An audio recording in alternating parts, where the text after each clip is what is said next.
But he's my buddy Terry Wilson Jr. How you doing today, Terry? Man, what's up, man? I'm as good as I could be this morning. How you doing, DC? You know, and down below D minus, you seen him.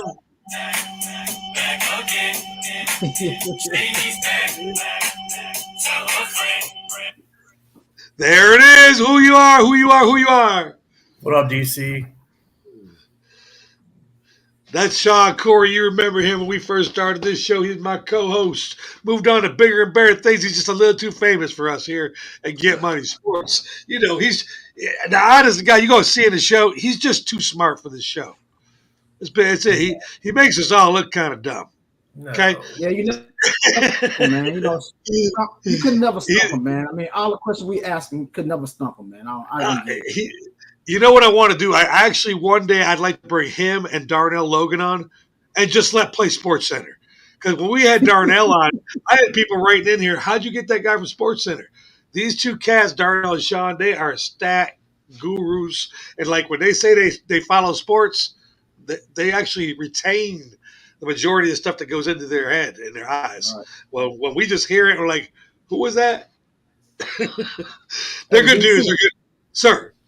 Before we start, I don't like how Sean got a intro with music. What's up with that? I couldn't get a music when I got introduced. What's up with that, man? I'm a little jealous about that. I like his reply. I was about to say the same thing, but it came out so quick. Okay, so as a representative of the HR department, because you are actually HR, you can't talk to yourself. So I'll be co-HR. The response to your complaint today is, we'll look into that. Okay. First, which actually, here's the best part, Terry. What does that actually mean when HR tells you, "Hey, we're going to look into that, Terry"? Absolutely nothing. They ignore you, right? Exactly. Right in the shredder bin. Throw it out. Right. So you're saying the vibe I'm sending is that D minus's complaint really doesn't have any warrant, but I don't want to tell him? Exactly. Yeah. Man. Right in the shredder box. God, and you know what? The cool part about that's definitely a male thing, because a female could never go, and make it. No. Oh, unless we're fucking up. Imagine you mess up and your woman just goes, and walks away. Yeah, that's scary. I'm petrified. No, exactly. No, that's scary. Yeah. Scary. Sean? Yeah? Oh, yeah. Yeah. I'm not going around. D minus, talk to me about Karl Anthony Towns, because this is big news in NBA. Yeah, man. I didn't even know this like a week ago, man. This news came right up on me, man. But anyway, Karl Anthony Towns was traded to the New York Knicks for Julius Randle. Did you guys even know that? What do you guys think about this trade, man? Because this is kind of big for New York, man. What do you guys think? Go ahead, T. Man, I'm indifferent right now. I don't think it made him better, but I don't think that it made him worse either. I think New York needed another star. Another massive, big-time superstar, guy in his prime. I like the move, but I don't know if it shook the earth. It wasn't earth-shattering. You understand what I'm saying? I still got the Knicks easily a top 3 team in the East. So, right, it was a cool move. I feel like all they did was swap out for a healthy Julius Randle. Because like Julius Randle be getting hurt all the time. They want to keep their big man healthy. I think they just swapped big men for health reasons. So I'll put this in front of the panel here. Last night on Laugh Out Loud Sports, Damien was talking about this, and he said he actually saw a potential trade here where Randall and another piece would be traded to get Durant to go down with Ant-Man. Nah. Zero chance. Zero chance. No. Okay. But the thing about it is with this trade here, I don't know. You consider Randall a big guy? Because I don't. So I don't think they swapped big guys. I think they added a big guy to the equation. Now, I like the move because that gives a little more height for New York, which they didn't really have like that. So I don't think Randall was a big guy. I think that this was a pretty cool move for both sides, I think, with Julius Randle going to Minnesota. But I like the move, man. I think it was a pretty good move for a big guy. What do you think it does for them? Exactly. I think it adds, first of all, I think it adds more points in the paint for them, which they didn't have, I don't think. Another thing is, I think it added a 1-2 punch in him and the guard they have. I forgot his name. Brunson. Yeah. I think that's a good combination with them two, man. I think he can play a big guy like I don't say John Stockton, Karl Malone, but sort of like that kind of 1-2 punch, man. I think it's a pretty good move for them. Do you think they're better than the Celtics? No. I wouldn't go that far and say better than the Celtics, but I do like the move. I think Celtics still the number 1 team in the East right now, but I think Philadelphia is inching toward that number 2 spot, I think, with adding Paul George to the equation. So it's going to be a pretty interesting Eastern Conference, man, I think, with Milwaukee as well. But I like the move. I'm with you. I understand what we're going on here, Sean. After that, I understand that he's going to get you more points in the paint, but who's playing that basketball now? I think the paint is amazing, and the reason why they can change the color on the floor because nobody's in the fucking paint. Everything's outside the perimeter. And a little later, I want to discuss that. Remind me when we get to Mutombo about blocks and the paint. Sean, wrap it up. What do you think about this? What's the end to Karl Anthony Towns? Good move, bad move? Don't understand. I think it's a positive move, more so for the Knicks than the Timberwolves. Wow. Solely on health reasons to me. Oh, I didn't think about health. Randall always gets hurt. He does. I hate to play that health bug, but he's got a bigger 3-point potential. That's what the NBA is today. I'd say their defense is pretty much the same. So I mean, I think the Knicks get the better deal here. If they were using, if your show yesterday was right, and they're using Randall and another player to get Durant, I'll give the edge to the Timberwolves. But until that happens, I definitely give the edge to the Knicks on this trade. Before you go, I think another side note, they also, from what I hear, rumored that they trying to get Marcus Smart too into. I heard about that last night. Yeah, that would be nail in the coffin right there. You get Marcus Smart. I mean, it would make more sense why you got Towns if you got Smart. Yeah.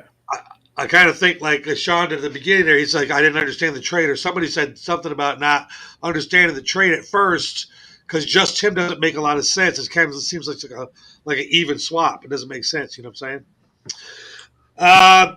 We missed our first segment because I wasn't ready yet because I was chopping it up with the guys before the show. This segment is brought to you by Gatorade. And if you guys didn't see me and D-Minus, we rocked the house. We were out there as Smyrna watching the Georgia-Alabama game. And this is the hardest thing about being a Georgia fan and having a microphone and trying to be the man when your team is getting its ass kicked. And I was feeling really bad about it. But I'm going to show you this video. And this is why I'm a Dog fan. And just because it's Kirby Smart, don't think it hasn't been Mark Richt and all the other Georgia fan coaches down the line. I'm a Georgia fan because of integrity, and we know what happens. This video is brought to you by Gatorade, the drink that reminds you ethics are something we should all practice. When you give everything, Gatorade gives everything back.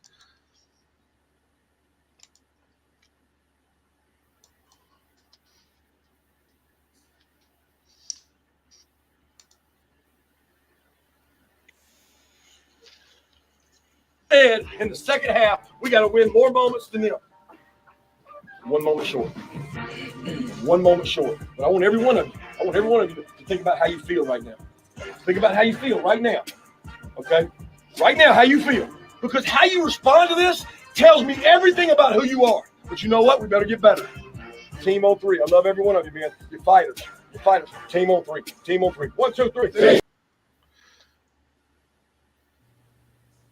Do you feel me? Do you feel me? We got trounced in the first half. I mean, absolutely trounced.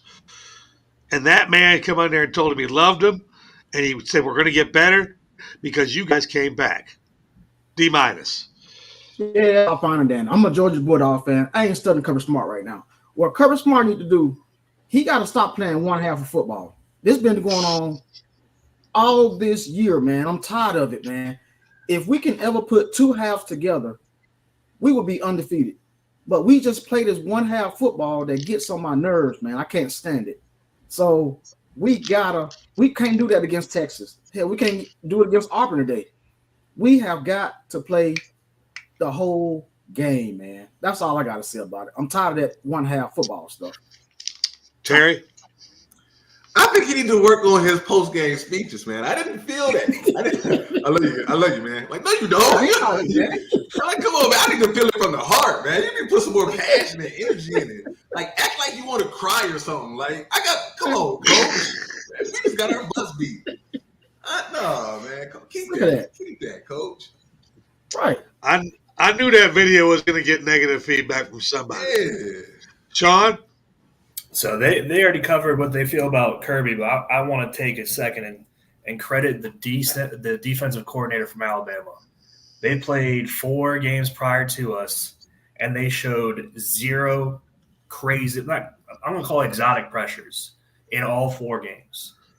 That first half was nothing but everyone at the line, no idea who's coming, and it showed that we were not ready. We weren't ready for any type of crazy pressures from that DC. It's his first year. He hit it all the way up until the big game. So, hey, props to him. Props to that team not having to use those pressures up until this game.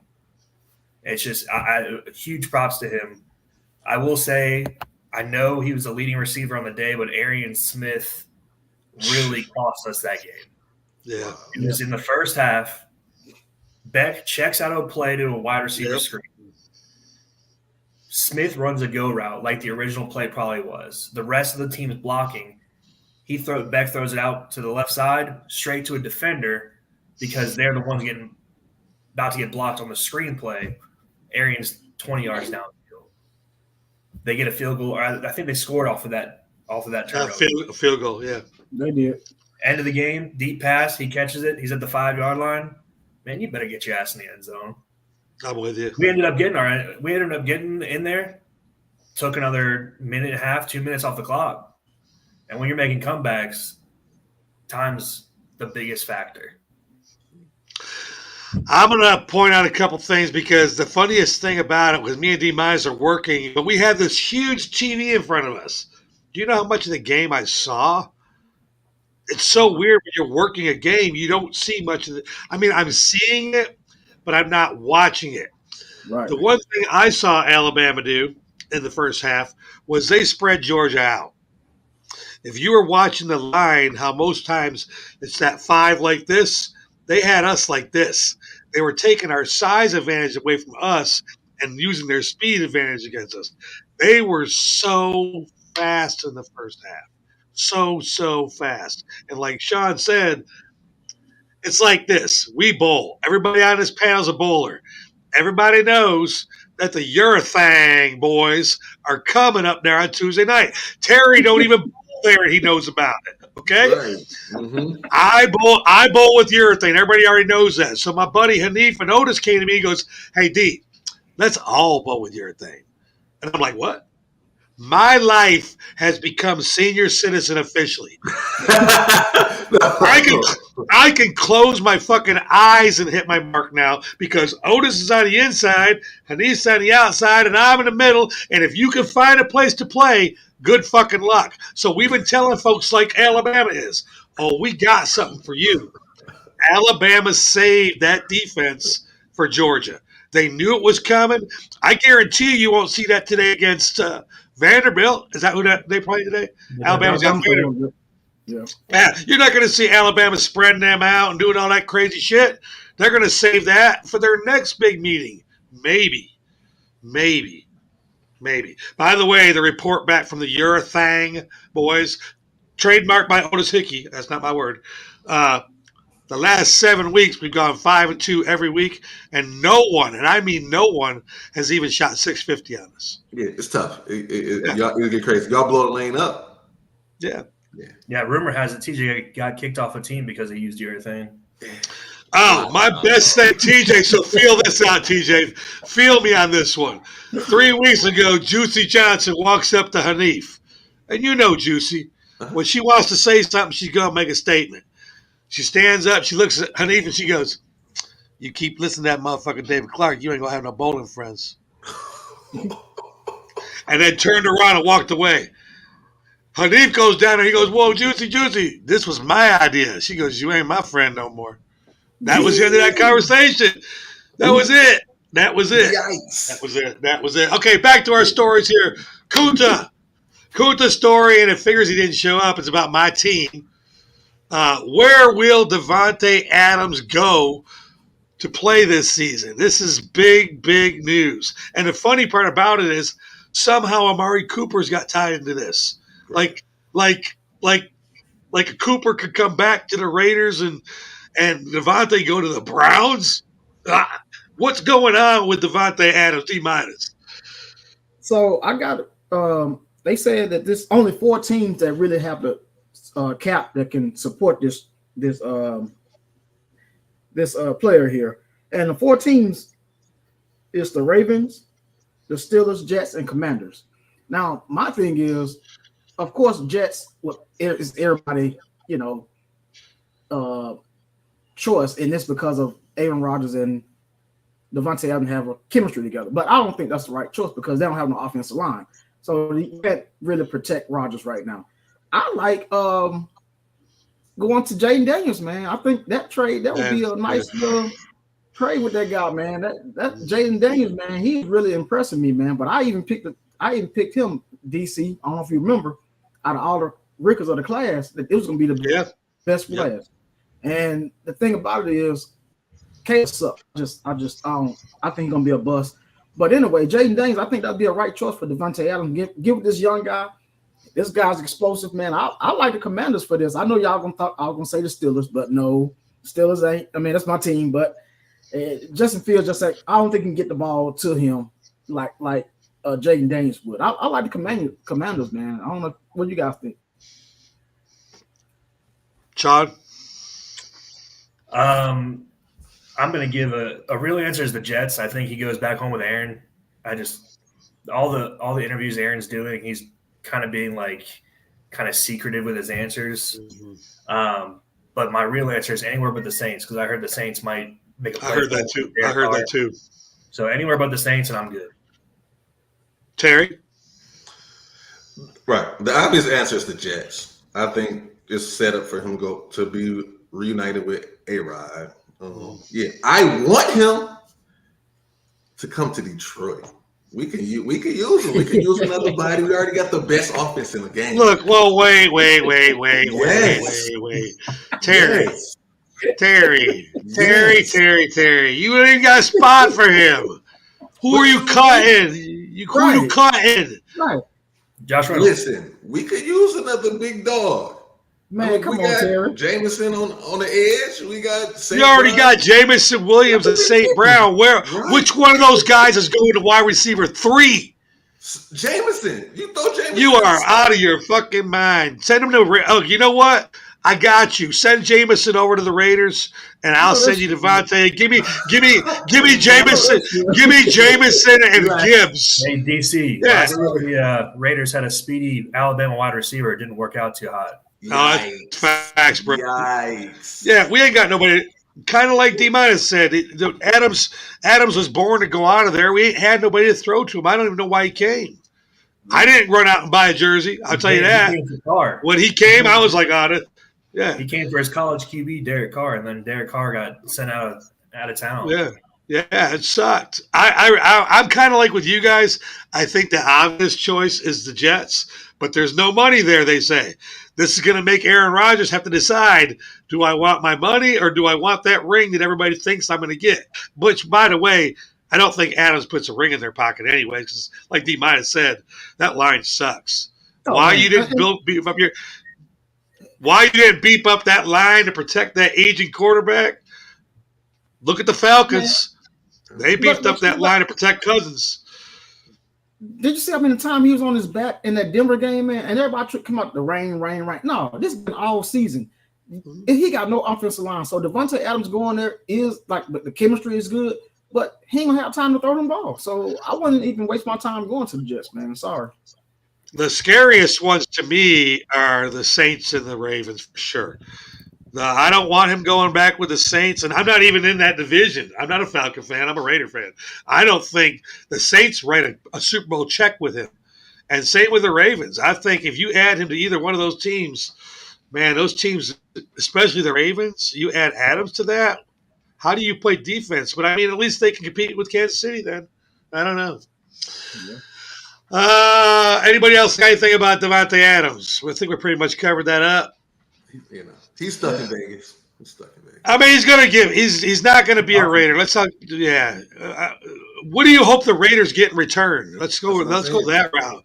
I mean, please let us get more than a second round pick. I heard that's how they said they want it. Somebody said all we want is a second round. I mean, is weed legal? Is weed legal in Vegas? It is. Yeah. Okay, that explains everything right there. Okay, I'm glad y'all are feeling good and everything. But number 2, does he really suck that bad? A number 2 pick? God dang, boy. Filler story right here. Vegas last night survived elimination. I don't know how, but somehow. Can they come back against Sabrina Ionescu and the Liberty, Terry? No chance. I'm the team of destiny, man. They've been dominant all year, man. It's their championship to win. Sabrina's the GOAT. Right now. No, the female Curry. She is balling. Yeah. Sean? Yeah, I think there's no chance. They're too stacked on the other side. Yeah. D minus, anything to add to that? Anything different there? The Aces had a great run. They have a chance, but they probably won't because New York had their number all season, man. So New York just a better team this year. It's kind of like the Lakers and the Celtics. You keep playing one team over and over again in the finals. Eventually, you're going to learn what they're doing, and you're going to slap them one time, you know. And I'll tell you what, the Aces won last night, but they looked tired as fuck. They looked extreme tired, and, you know, the Liberty's walking up and go, okay, we got you next time. And they're like, bitch, we dead. We are dead, and you guys are smiling because you lost by 4 points. Monday night, my absolute favorite athlete from Atlanta, Dikembe Mutombo, passed away from the brain cancer. As a tribute, what do you remember from Terry? Put your finger up because mine don't look the same. No, not in my house. Not in my house. I would have to say for me, 3,289 blocks is going to stay second to Akeem Olajuwon's 3,830 blocks.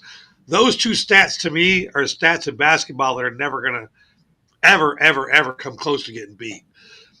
That's what Mutombo matters to me. And then I told you I come back around to this. As you share your moment, is a block 3-pointer still a block? When you think about the blocks, you talk about Hakeem tosses somebody from in the paint. Because now basketball has changed. Because now we're playing like you got a 7'3" center in San Antonio shooting 3-pointers.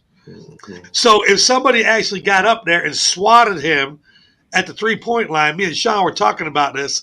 Is that what'd you call it, Sean? Is that a steal? Or a block. Because last night, go ahead, Sean. When you were explaining to me, I thought you had meant like the guy was going for a layup and it got hit before he like actually attempted the layup. So I was calling that more of a steal. If you're shooting a 3-pointer and you get blocked or it gets blocked so good it goes to the stands, I would call that a block. But if I don't like the ones where they're about to go for the shot and they call those blocks because it's like their shot hasn't been taken yet. Yeah. I think in order for it to be a block, the shot has to be taken first. If it hasn't been taken, that should be a steal.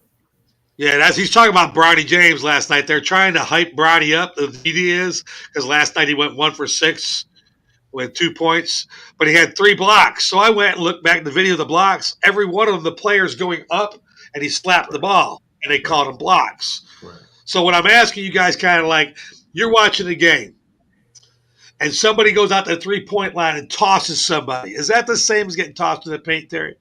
Only when Wemby does it. Wemby is a freak show. His arm stretches like crazy. So when he get his little extra stretch Armstrong blocks from the 3-point line, those are blocks. Those are monster Dikembe nasty blocks. I give it only to Wemby though. Everybody else, nah. It don't have that same effect. And what's your favorite moment from we want to share about Mutombo? When I think about Mutombo, honestly, I think the first thing that comes to mind is Cinderella Man. What he did with the Nuggets against Gary Payton and Sean Kemp and them boys. The first ever 8 seed to win, to beat the top ranked team. Yeah. The way the passion he played with, the emotion he showed on the court, crying as a kid, I would never forget that. And plus, I love the Supersonics. So to see this big African freak just dominate the paint and dominate the game the way that he did, Dikembe was a force, man. He was Detroit, so Ben Wallace was dope in Detroit. So he was the Ben Wallace before Ben Wallace. So yeah, I think about that playoff series, man. I have a picture of me when I'm 26 years old standing next to Dikembe, and it's not pretty. Sean Corey, talk to us about Dikembe. Now, I don't want you to think I'm comparing him to Kobe because I'm not, but it's like, how many players in the NBA can you say left such an impression on every fan base that they have a thing of their own?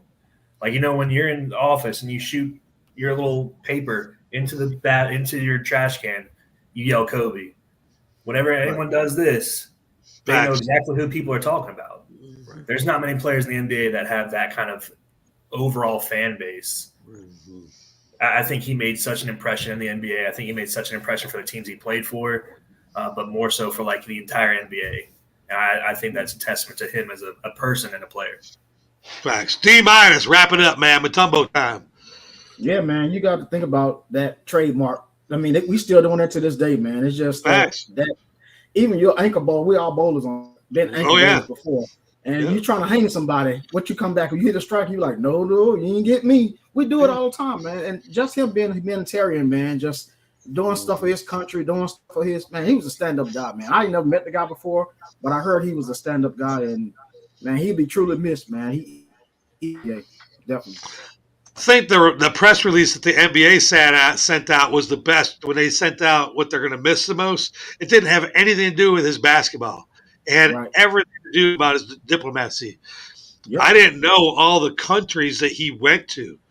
Diplomacy, that was the word I want to say. Yeah, he was everywhere. They're like, who are we gonna send over to here and here and here? Because now, who's like that rep? Who's that rep that could go anywhere in any country and be recognized as a foreign basketball player other than Wemby? And be honest, I saw a photo shoot with Wemby and CP3. Wemby's not nowhere near. He's not very vocal. Like, he doesn't have a commanding voice like Mutombo does. Have you heard Wemby speak? He's meek for such a big guy. You agree? Kind of timid. Like Mutombo, he stood there and he's like, oh, no. You nice. And he reminded me of the 7-Up guy. He's so nice, but you ain't fucking with Mutombo. Come on, man. Come on. All right. Anything else about Mutombo? We're going to close this out and go to our next segment. Jordan. You can't forget Jordan dunking on him. I'm sorry. When Jordan dunked on him, Jordan gave him the finger. Classic. We love you, but Jordan got you, my dog. Hold on a second. Hold on. Sean, go ahead. I see the face. Look at how awake Sean is now. He's up. You bringing negatives into this man's. I'm saying, Jordan. Listen, Jordan is the GOAT. When you got Jordan doing your move, come on, man. Come on, that's fire. He can put that. Is that fair? Is that fair on Mutombo? Is that fair? Like if you dunk on Hakeem Olajuwon, who has the most blocks ever, I know he's been dunked on, but is that like GOAT status? You can't block everybody. And this motherfucker's flying, man. He's in the air. You gotta be careful. That's MJ floating through. You gotta just let him go. Let him go. Yeah, like Mutombo's in the paint and he sees MJ like this. He goes like this. He goes, I wonder, that would have been a great question to ask Mutombo. You know, could you imagine he come on the show and say, hey, do you remember when Jordan dunked on you? I bet he would go, do you remember when I smacked his shit to the wall? You know, I'm sure he packed Jordan plenty of times, but that one dunk, you know, and the finger, yeah, you know. And the finger. It was classic. Hey, y'all remember one thing off this little segment right here. Y'all invite Terry to your funeral. He gonna say something. Yeah, see, he's gonna bring some dirt up. Yeah, see, balance. You got balance. Come on. Terry, we're there to mourn the person that passed away. The great Dikembe Mutombo. That's an honor. To get dunked on by Jordan is an honor. So, man, I tell you what. Next thing is brought to you by Burn by Rocket Mattel. Let's go. Oh my goodness.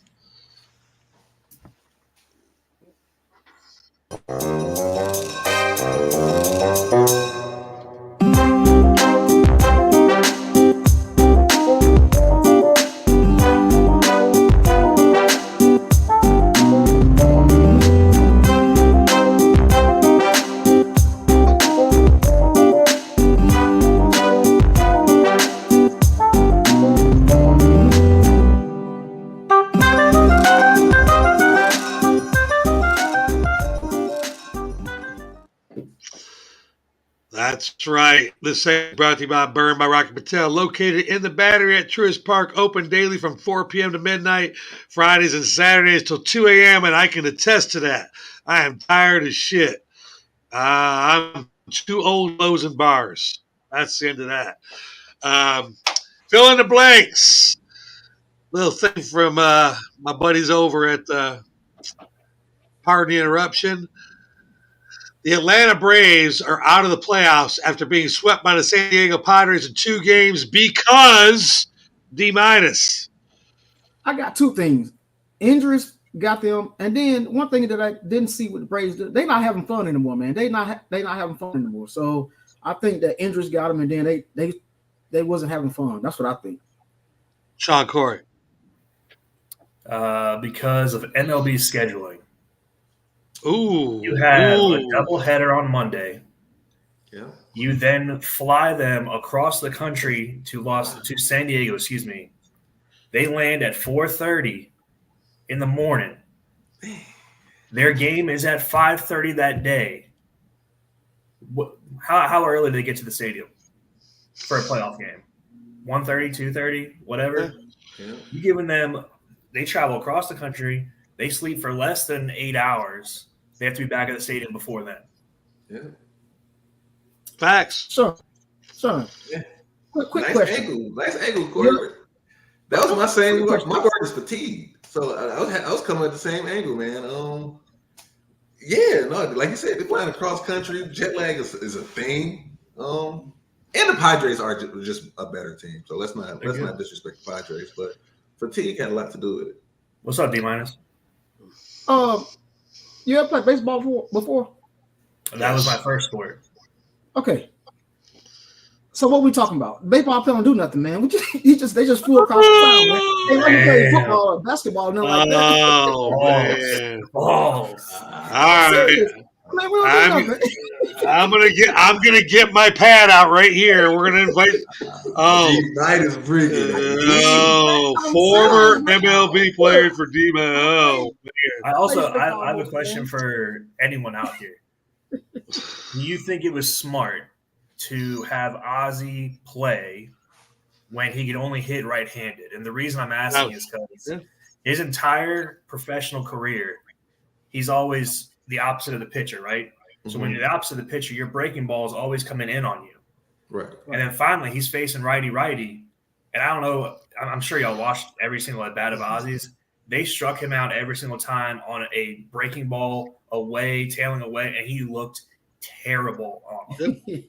At some point, I'm like, you know what? I understand you're healthy-ish, but the fact that you can't combat a righty left-handed, I got to go with someone else. Yeah, he cost us an out. Straight up, he cost us an out. Too. Oh, facts. And my answer to this is they had too many players at Grady. That's just the facts. If you look at who the Braves lost this year, think about this. Okay, we had a winning season without Spencer Strider, without Ozzy Albies, without Austin Riley. Who else went down? Because a lot of people went. Murphy, Freed, Darno, everybody went down at some point, and Harris. And then you can talk about, don't forget about Harris, because he was a superhero at the end of the year here. And then look at what we did have. Could you imagine if Spencer Schwellenbach and Spencer Strider were on the roster? Right. Yep. Lily. Like, yeah, if you put Strider in there and you get 17, 18 wins, you're not thinking about what that does. That puts us over 100 wins. Do you know how many teams had 100 wins this year? I hate to tell you, but it was fucking zero. Zero. No teams had 100 wins this year. Everybody's like, well, the Braves weren't what they were last year. Guess what? Nobody was who they were last year. Nobody. I hate the way people just think like next year is going to happen. Does that mean we're going to be last year's Braves? Boy, I hope not. I don't want the injury bug. Just Braves fans, open your eyes, man. Remember what we did this year. Give them that Kirby Smart thing. What Brian Snitker did with that team, dude, he didn't have anybody to pitch. He didn't have anybody to hit. Ozzy hit because technically Ozzy was one of the best hitters on the bench. I mean, you got these guys. I'm not knocking these small guys. Like, I know they got some speed, but we need some hitters, man. Fuck that speed shit. We need some. Look at the San Diego Padres, man. Tatis, Machado. Wow. Huge guys, ballers. Yeah. DC, are you venting right now? I thought we was asking a question. A little bit. He said a little bit. See, that's your job. You're my co-host. You need to take me back when I'm fishing, bro. Bring it back in, DC. Bring it back in. Hey, I had people call me after that Braves went out. You okay?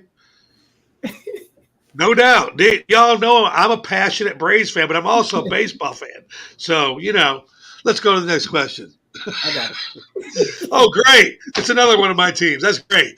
The 8-year show. I like this one, though. The 8-year show cause ban. I like to do this. Show cause.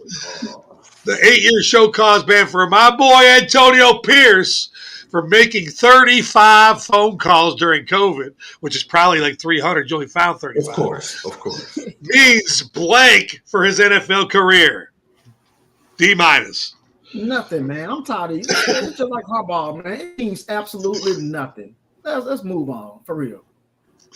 Sean Corey. Jack shit. TJ. Legend, man. This is legendary, man. Antonio Pierce. Listen, he's sticking to the NCAA every chance he get. Fuck them. Fuck you. I'm A. Pierce. You little A-bands, shove it up your ass. I like AP. He a legend. He goated. I like the way he said when they brought it up to him and they said, we found 35 phone calls during COVID. He goes, that's it. And he kind of laughed. And he goes, are you admitting to him? He goes, hell yeah. I made 35 phone calls. Yeah, fuck you guys. You probably made 400 and you only found 35. Shit. Let me sign that bill. But what the actual answer is, this is epic. Now there's a club. It's got Harbaugh as the president, AP as the vice president. Okay, so now I'm going to ask you, each one of you, who's next, Terry? Urban Meyer. No, that's not fair. That's not fair. Urban Meyer. That's facts. That was hilarious. TJ. Good answer, though. Good answer. He didn't. By the way, people, just so you know, that question is not on the paper. That came off the dome that fucking fast. Terry, who else is going next? I was going to say Deion, but I like Urban. Deion Sanders is a different beast. But Okay, so right now, okay, hold on. Let's do this club out. D minus. We got Jim Harbaugh as president. We got newly appointed Antonio Pierce as vice president. We got Urban Myers as the secretary, little bitch. And I'm with Corey. I would have put Urban Myers in there too. And then we got Deion. What's Deion's title in this club? He's got to be promotional director. yeah, some- he's some- He's in charge of advertising, marketing VP. Yeah, Perfect. marketing VP is Deion. D minus. Who are we missing to make this club official? I guess let's just put Flores in there, man, for just. I mean, like Flores. I mean, let's put him Brian in. Flores, let's go. All right. Next question. Caitlin Clark receives 66 of 67 votes for WNBA Rookie of the Year. Was blank. TJ. That was brilliant. It was marketing genius. It was genius. I mean, it was bullshit, but it was brilliance. Because it's going to keep us talking, man. It's going to keep the engagement going with the WNBA. Of course, should have been unanimous, but the writer's going to keep the WNBA thing, this steamboat going. Sean. Brilliant. I would say deserving. Even though it's not full on 67 or 67, I'd say deserving. She just went out and did her thing. Yeah. Facts. D minus.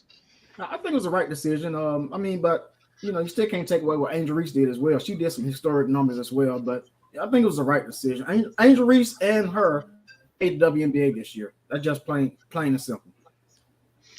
Wow. The main thing y'all need to read, Caitlin Clark receives 66 of 67 votes. It's marketing. Marketing, It's motherfucker. marketing. Exactly. It's marketing. Hey, let's go this. Who doesn't know who got the other one vote? Right. Everybody fucking knows. Everybody. Exactly. It wasn't even in the story. I read the whole story, and nowhere in there does it tell you what person voted for one person. We all know who it was. It's marketing. There's no way she was going to get all of them, whether she deserved them or not. Because if you give her all of them, now you got Angel Reese out there who had a great year, Oh yeah. and she didn't get no votes. Oh my God, that would have made a race war in WNBA, and they're trying to stop that. This is marketing. Let me ask you this though, before we go. Go ahead. Do you Go think if Angel Reese wouldn't have got hurt, do you think it would have been more votes for Angel Reese No. in that No. situation? No, Okay. I just feel like Caitlin did more for her team. Being honest, Yep, she did. yeah, Angel looked good solo as players. I know it's Rookie of the Year, but what Caitlin did for the Indiana Fever, didn't they have 7 wins last year? Yeah. They're in the playoffs, man. They went to the playoffs. That's huge. It's time. Is anybody hungry? If you are, turn this off because you don't want to watch this video. It's time. About to give me something in another hour or so. Don't you think you ain't taking my ass? You can't get out of bite, DC. I already got a flyer, bud.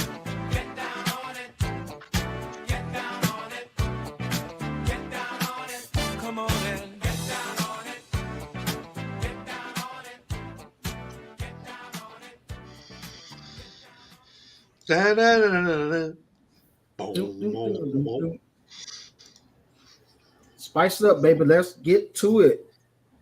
So look, Spice It Up gonna be in Fairburn, Georgia, today at Fairburn Fall Festival. I think I'm the only one going on the show right now. So Bullshit. but come down there, man. Fairburn Fall Festival it started at 9:00 this morning. Parade started at 9:00, but the festivities started at 11. But my boy Joe, Spice It Up, gonna be out there with the food truck. Come get some of that Spice It Up food for you. This week's Spice It Up, top 5 Spice It Up is brought to you by. But look, I got a top 5. NBA is about to start preseason, right? Well, it started preseason last night, I think. Started. But I wanted to get the top 5. Who y'all think the top 5 NBA teams is, in you guys' opinion, this far right now? What y'all think? Top 5. All right. Let's go. All right, let's get into it. The 2024 Fairburn Fall Festival will make its annual roll through the streets of Fairburn today. Here's what's going on out there. R&B sensation and writers got Jay Holiday. We got Sherelle. We got DJ Jelly out there. If y'all don't know DJ Jelly, real big out here in Atlanta. Great guy. We got Fairburn's own Pastor Troy, Scrappy, Rocco the Don, and get this, Bow Wow's going to be there today. Yep. Now, what I want to get to on this, I gotta ask for a definition here. Terry, if we're gonna get down on some wings, what are we talking about? Come on, man. You already know. Listen with me. I need them lemon pepper things. I mean, smoke my joint, sprinkle that lemon pepper, dry rub on them things. Come on. Little hot sauce, make it hot lemon pepper. Come on, man. Extra, All right. That's what I'm talking about. extra crispy. Or fry hard. Come on, man. You gotta do it right. All right, there's the TJ version. SC, if I'm gonna get down on some wings today or some barbecue at this festival, what am I doing? I'm going triple extra crispy. I'm going flavor of choice, whatever you want. Not any meat left on that bone. None. Great advice, great advice. All right, let's get this top 5 brought to you by Spice It Up. Joe, I'm coming. Here I come, Joe. I'm coming, Joe. I'm coming to get my food. God, I cannot wait. Definitely. I've only had this food one time, and I cannot wait to get there again. Number 5. Fresh It's out the box. About the third time, you see. Man, it doesn't. No, fantasy football doesn't count, man, because I'm not really thinking about the food. Then I'm really, I'm talking about when it comes straight out the trailer and it's on that plate and it's got that little vapors coming off it. All right, anyways, and you get to fuck with Joe's kids. There's gonna be a lot of shit going on down there. Number 5, who you got? Number 5, NBA's strongest teams preseason, D-. Well, Terry ain't gonna like my list, so I already know Terry ain't gonna like it. So we're gonna get to it, but I'm gonna get to it. Number 5, I got the Phoenix Suns. Now I'm gonna tell you why I got Phoenix Suns number 5. I think healthy enough. I think all of them coming back healthy, and Bradley Beal already said he's ready this year. But Bradley Beal, Booker, and Durant, I think that's gonna be a strong team in Phoenix, man. I'm going number 5, Phoenix. Wow. I'm gonna respectfully disagree and say that the Minnesota Timberwolves are the number 5 team, and they could go higher than that if before the season starts they go out and get somebody to help Ant-Man. Terry. Did y'all watch the Olympics? Yeah. Gold James means serious business. This dude is What?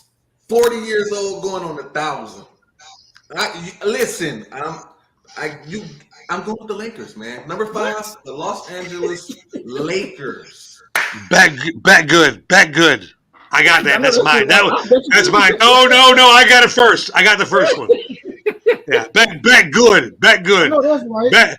Bet good. Minnesota finishes higher than Los Angeles. No chance. We're going to bet on that. I bet on that one No too. chance. Bet good. Sean Corey, who's number 5? Damn. I got the 76ers at number 5.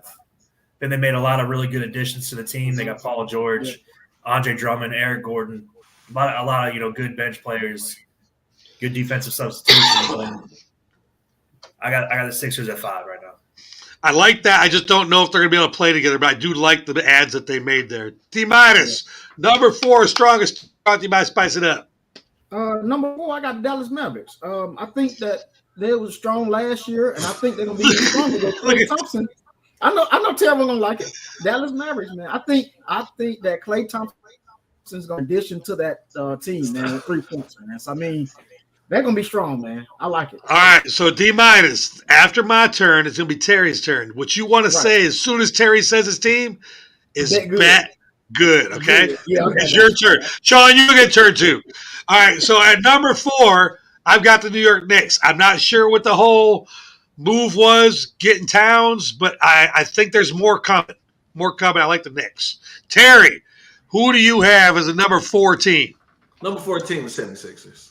The addition of Paul George was incredible.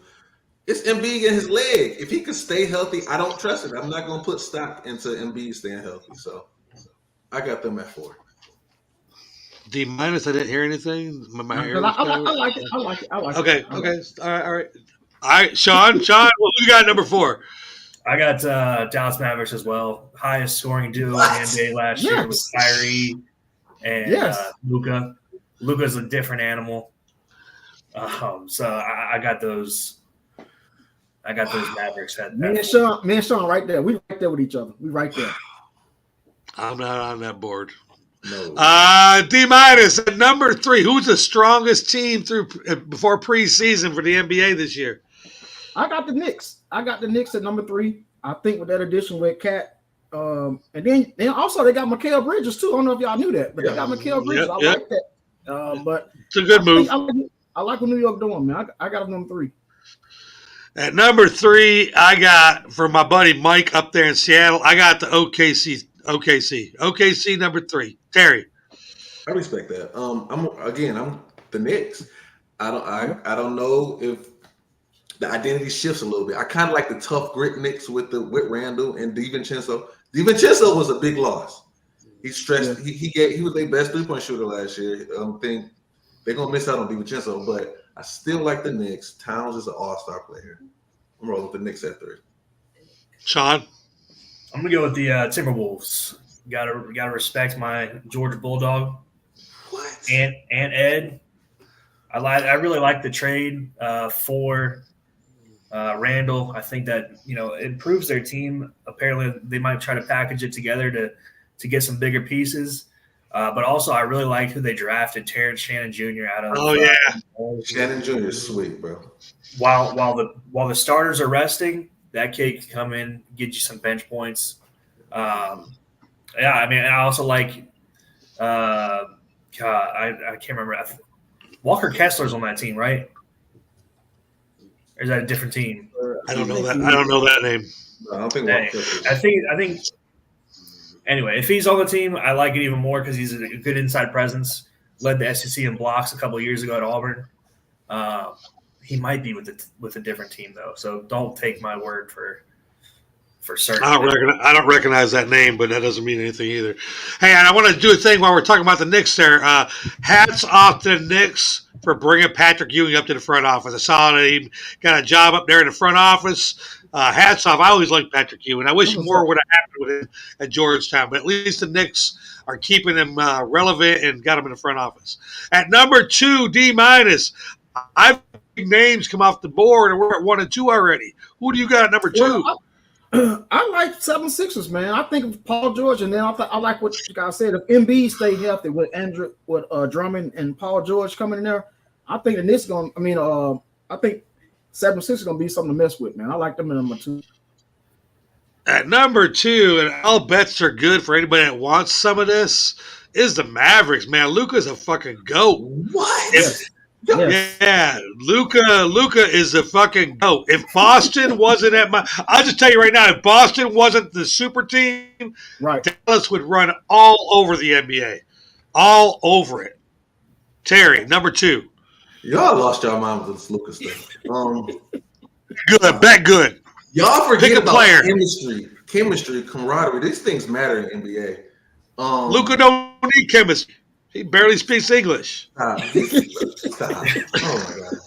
They don't play no. Listen, I'm going with Greek the Freak at number 2. Greek the Freak with Dame. Give him a year to marinate, mesh, gel, go. Greek the Freak is a freight train, unstoppable, probably the best player in the game. I'm going with the Bucks at number 2. Easy. Terry, I say I got another bet good. Luka outscores the Greek Freak in the season. Points. Yes. How about the Bucks versus Mavs win total? I bet you the Bucks have more wins than we're talking about GOAT. We're talking about the GOAT status here. I say points per game, Luka will have more points per game than the Greek Freak at the end of the year. The answers are bet good. No, that bet not good. No. I take the win. Thank you very much. You take the wins? I'll Okay, take the bet Mavs. good. Bet good. Bet good. Bet good, D. Bet good. I'll take that. There you go. Okay. All right, there we go. I love Get Money Sports because look at all the money flowing around here. We don't even know what the money bet is, but bet good, motherfucker. Sean Corey, who's number 2? I got the Thunder at number 2. They one of the best Man, teams they're a last strong year. team. Added Alex Caruso, got rid of the guy that touches 17-year-old girls. I mean, it's just a win-win for the Thunder, man. So You like the way he snuck that in there? He snuck it in. That's good media right there. You keep the positive, you sneak in the negative, and you flow it out. D minus. Who is the number 1 team before preseason starts in the NBA? Well, they humbled me last year, and I had to eat the humble pie last year. DC witnessed it, but it's the Boston Celtics, man. Until you uncrown me, then I like they got Lonnie Walker. I don't know if you guys even know who Lonnie Walker is, but I do. That addition going to Boston, it's going to be nice, man. But Boston right now is the hands down best team. Facts. 100%. I ain't got nothing else to say about that. And here's a scary part. Look how good they were last year. Lonnie off the bench says a defensive nightmare. He is a defensive nightmare. And they already have one guy, and he can score. That's Boston. TJ? A wise man once told me, in order to be the man, you gotta beat the man. And until somebody come through and dethrones the Celtics, I can't put nobody above them, man. I don't even think we've seen the best of Tatum or we've seen the best of Brown. You know, I don't think we've seen the best of Derek White. So I think that the Celtics is by far the best team in the league. Sean? Yeah, I also have the Celtics. I think the only negative is in a few months we might not know who the new owner of the team is, and we won't know what kind of route he wants to take with the team. So I don't have too much worries in that. However, it is something to – they've already got a $500 million payroll. It's definitely something to be monitored. I wish I had enough money to get in the conversation for the Boston Celtics. I'm just saying, I want to know how y'all are arguing about this. What the? You got the best team in the NBA, and you're arguing about who? I don't know. TJ and Sean, are you guys staying for the second half? No, I'm out of here, man. Hey, say your goodbyes, do your little tags and whatnot. Hey, listen. First of all, we outside, Team Outsiders. You already know what it is. It's Terry. I'm here. It was a blast, DC. D minus. That's $100. I want $100 on that Mavericks Bucks. Bet good. Get Money Sports. Bet good. Bet good. Bucks over Mavs. We hold it on today. Come on. Well, wait. Before you leave, what's my dollar amount? I had a bet good too. Come on, you got another 100 on that? He forgot. He forgot the bet already. The Lakers. Nope, the Lakers. too late. The Lakers. The Lakers. Yeah. It was the Lakers over. Oh, I'm not helping you. Whatever. If you don't remember, if you don't remember, I'm going to win no matter what. Yep. $100. Bet good. Yep. Bet good. Okay, bet good. Sean, you staying? Yeah, I'll chill for a while. All right. See you later, Terry. Let's bring the new people in. Who we got here? We got, Teddy TKO's coming in here. He's got to represent them Dallas Cowboys. Or let's go in Michigan. Oh, never mind. He's here. And then hey, we got something special here. Something special happened last week, but we'll talk about the specialness later. We got the sheriff in town. And something happened. It was kind of cool. It's time to go to let me get everybody where he's supposed to be here. You go there. You go here. All right, there we go. Jesus. All right, let's go. This is brought to you by Blue Pizza. Let's go.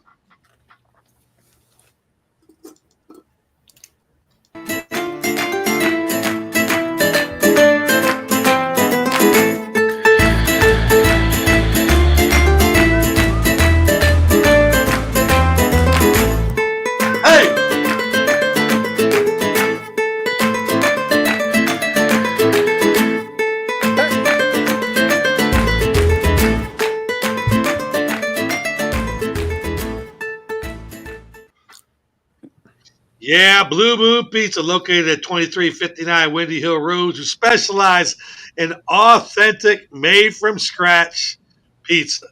What I want to know is this: I had a Very good. guy come into Atlanta from Indiana and went to try Blue Moon Pizza. Sheriff, how was the pizza?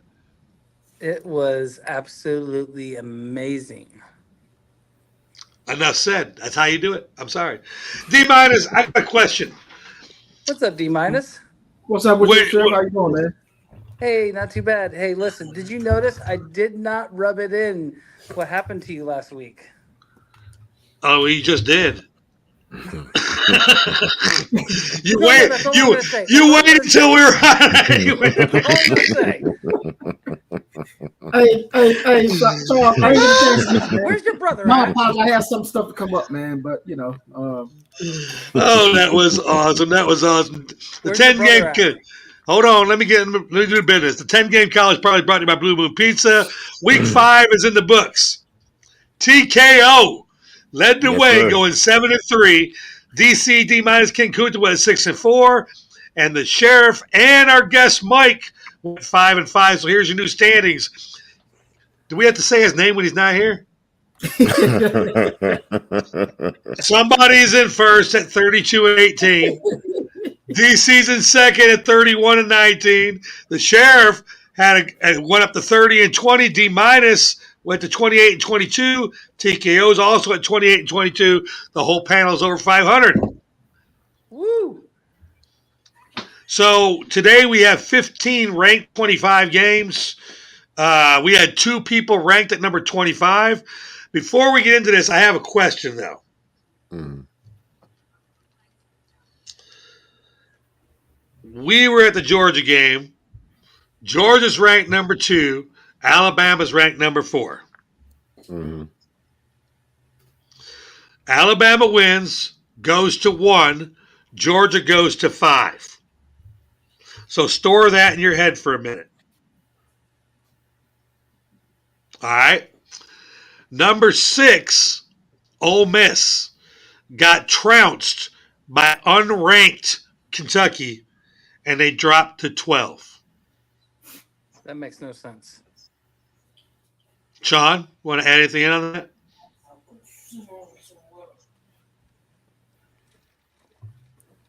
Well, are you saying they fell too far or didn't fall far enough? Why did we fall so far? Wait a minute, what? Wait a He's minute, talking DC. Wait a about minute. So Wait a minute, what? We went from 2 to 5. I understand that, and Alabama jumped up 4. Mhm. Why did Ole Miss only go down 6 by getting beat by an unranked team? I've been trying to understand this all week. I think it's more so the other teams in front of Georgia and not necessarily how far we dropped. So I mean, we have a loss now, so Bama's going to be ahead of us. Texas is going to be ahead of Ohio State. Tennessee's undefeated, also has looked like a well-oiled machine. Kind of had some hiccups against Oklahoma, but found it in the end. But I mean, I definitely think those 4 teams deserve to be ahead of Georgia. Okay, and I'd like to add something. So I'm looking right now on the AP top 25, right? So we're looking at Ole Miss. They're at 12. LSU is at 13 with 1 loss, 4-1. And you got Notre Dame at 14. It was 4-1. Clemson 3-1, and Iowa State, let's just say at 4-0. BYU 5-0. So are you saying that they should not be above those teams? I don't think Ole Miss should be ranked at number 12 whatsoever. They got beat by an unranked team. And by the way, the losses, if you look at the losses that those teams took that are above them, those are ranked losses. They weren't unranked losses. Kentucky is good though. I told No, you. Kentucky. I was saying Okay, that too. that has nothing to do with it because Kentucky was good, which I think they are. Okay, they hung with Georgia. They held us to 13 points, and then they beat a ranked team, and they're not even in the top 25 when UNLV is. I'm trying to figure out what's going on down here at the bottom. Not so much the top, the bottom. I think the AP they're a little confused because Kentucky should have been ranked, and UNLV shouldn't have been ranked. Ultimately, because you're looking at a difference on other polls. They are either going to be at 11 or 12. I would say this is almost like what have you done for me lately? Because you're right. LSU lost to UCLA, USC, and USC is ranked It's either ranked. 10 or 11. Yeah. Right. Yeah. So I get what you're saying, but I think sometimes too we're victims of the moment. So we're looking at right now of this happened last week compared to LSU lost in the first week. Well, I mean, still though, LSU. Yeah, I agree with you saying. You got to remember now. This is another thing I've always talked about. This when you move these teams around, you have to assume they're going to win out the rest of their years when you move them. Like right now, let's just say at the top 25, unless you're playing someone in the top 25, what if everybody wins out? That means that LSU had one loss to a ranked team, and Ole Miss had one loss to an unranked team, and they're going to finish in front of them at 12. Which could get them in the playoffs, and LSU's at 13, which would not get them in the playoffs. Kind of to defend your point, also DC is the loss was a home loss as well. Okay, that does matter. Kentucky Kentucky came to Ole Miss and beat them in Ole Miss. And I mean, destroyed them because Ole Miss was a favorite by 18. Yeah, that's a huge loss. I don't understand why Ole Miss is still in the top anything. That's probably they should be down in the 20s. At Ole Miss. Okay. All right, enough about that. Let's go ahead and get it. Because I think they're a victim because of the Georgia game. That's why I really think it's got a lot to do with that. If you're a voter, you're saying, well, they played tough against Georgia. So that's why, even though they're unranked, I agree. They should be further down. I agree with you. But that's how people are. They're victims of the last thing they've seen rather than the whole volume of work. I think that's the difference. Facts. All right, so we're going to let it go in reverse order. Teddy TKO. When you see your name up there and your Cash App, you could go to town with your 10 picks. College football. Guys, I told y'all last week, just like with baseball, start off a little slow. When we pick it up pace, all right? So let's go ahead and knock these out. Got Alabama over Vanderbilt. I have Tennessee over Arkansas. I'm staying away from Georgia. Respect you guys. But I'm going to take Miami over California. Going to have Missouri beat Texas A&M. Got Michigan over Washington. That's right. Go blue. We got South Carolina over Ole Miss. So, DC, this fixes your problem. I think South Carolina going to beat Ole Miss. But, yeah, we got that game. We got Clemson over Florida State. That's kind of like a layup. I got Boise State over Utah State. Got SMU over Louisville. Or Louisville, as Kunta would like to say. And then I'm going with encourage his bad behavior. I know, right? And then I got Northwestern over Indiana. What?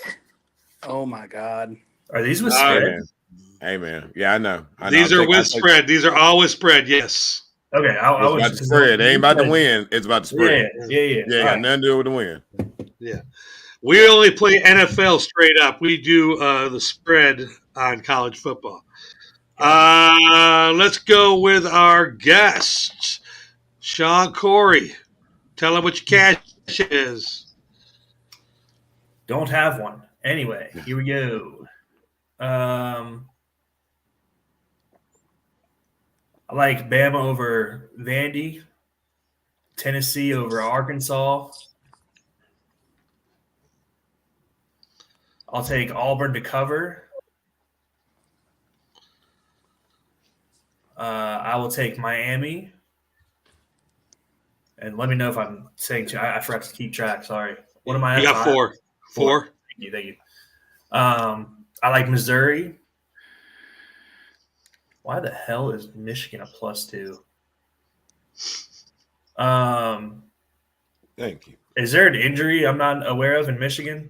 That's what I'm saying. No. That's what I'm saying. Okay, Michigan hasn't covered his point spread all year. They covered that. They suck. I'll take Michigan. Right. Let's see. That's 6. I'll go with Clemson.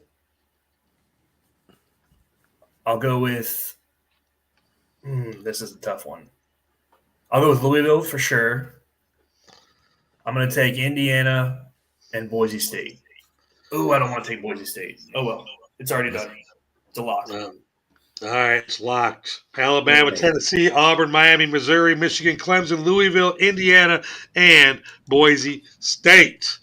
Is Florida State the new White Sox? Yes. Pretty much, Okay. yes. Okay, yes, cool. I yes. was making They haven't sure. recovered from last year. That's why. We like to call it the dipping pool. Sheriff, when you see your name up there, Sheriff, take it off. What? Yo, what's up, guys? It's the sheriff here from South Central Indiana. I'm gonna bring you some really good picks today. So I got Ohio State, I got Clemson, I got Penn State, I got Boise State, I have Tennessee, I have USC, Miami, Michigan, and it leaves me one, right?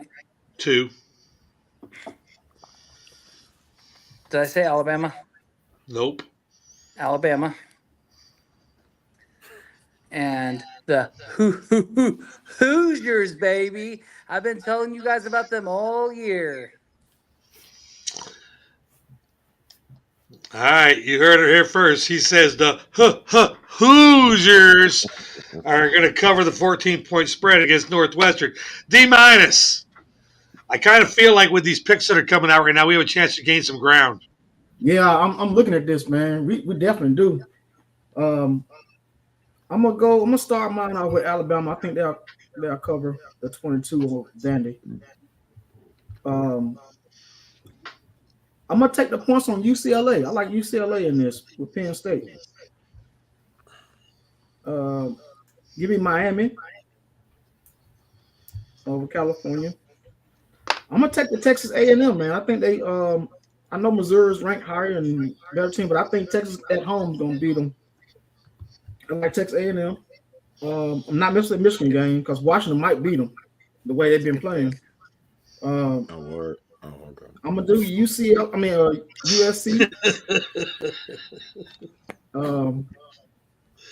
I'll take the Ole Miss minus the 8. Give me Clemson minus the 15. Let me get Iowa State.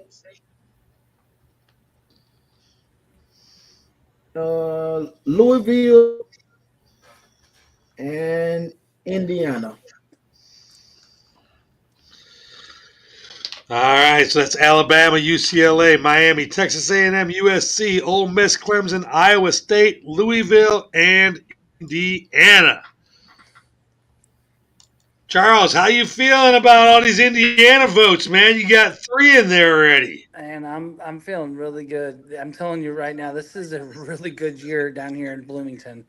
And I'm at work right now, and this there's so much buzz in this town right now. So much buzz about Kurt Segnetti. What he's done with this team is short of a miracle. Because IU football no one talks IU football ever. I mean, it's IU basketball. That's different. But the football program has been atrocious for decades. So I'm overly excited. You know, I'm happy at for you, man. college 'Cause I'm game glad you're days- hyping them up.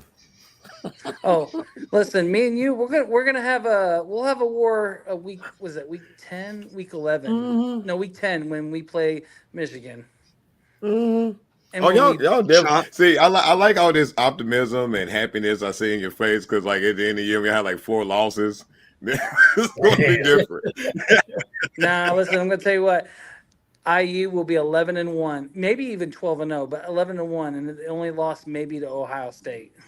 Y'all play Oregon too, right? You know that, right? No, Man, not this- this year. Not this year. Okay. You know, college game days in California for the first time ever today, and I want so badly for Indiana to be undefeated against one of these big teams at home because it'll be the first time that they get to go to Indiana for college game day. Oh my God, the place. I will be want a that. zoo. Just like last year with James Madison, you saw them come out and go crazy.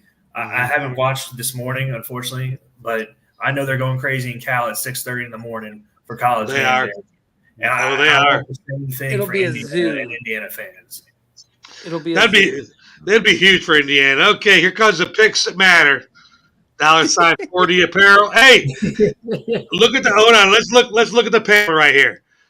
Does anybody see King Kunta? he's absent. Well, okay. Well, guess who's in second? All right, then that takes care of that problem. So, hey, I know math. 1, 2 comes after 1. 1's not here. Right. You gotta listen to me. Alabama minus 22. What Alabama did to Georgia was a miracle, and it was awesome, and it was great planning. Hats off to the defensive coordinator. I'm not really sure it was DeBoer yet, so I'm going to give it off to the defensive coordinator. We'll see what you do later in the year. I think there's a chance that Alabama and Georgia could play 3 times this year, and that would be huge. I got Alabama minus 22. I have not lost yet with Ohio State. I bet against them. Iowa State plus 18. Tennessee minus 14. Miami minus 10 in College Game Day. I was looking at, they were talking on College Game Day this morning. Miami has traveled the most yardage or the most miles this year with their schedule because they had to go to Hawaii, California, and somewhere up on the east to Oregon or something like that. They've got like 13,000 miles on their schedule this year. Anyways, Miami minus 10. Missouri plus 3. Come on now. Texas A&M isn't a real SEC team yet. USC minus 9. Clemson minus 15 against the White Sox. Utah State plus 27. Okay, Boise State, you guys are getting a little ridiculous with this fucking field. I think it's getting brighter every game. Yeah, you're not covering 27 points. Give me Louisville minus 7. And to make the panel almost perfect, I too will take Indiana minus 14.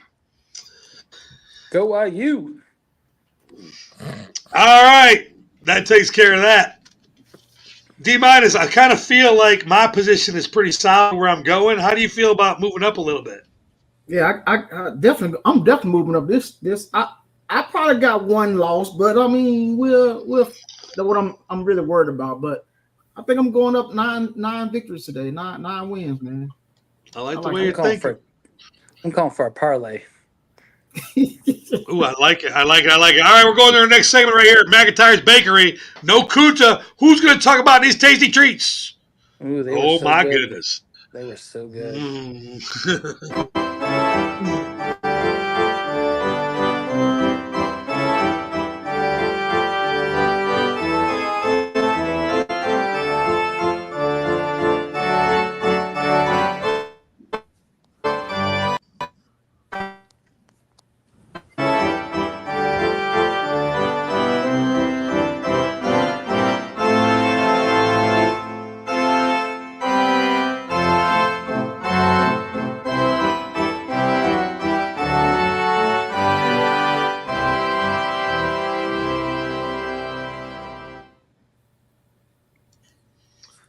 All right. This segment is brought to you by McIntyre's Bakery. Simply the best since 1947. 1184 Concord Road in Smyrna, Georgia. Call 770-434-3115 for special orders.